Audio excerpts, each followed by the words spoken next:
আরে ভাই, আমি তো শারীরিকভাবে সুস্থ, কিন্তু মানসিকভাবে তো আমি বিপর্যস্ত।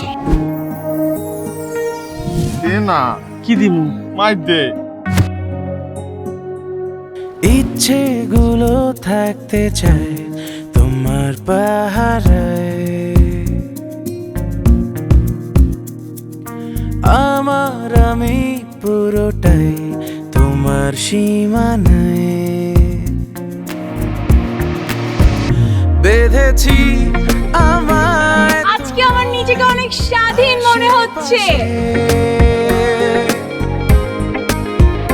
তোমাকে আমি ফেলেছি ভালোবেসে।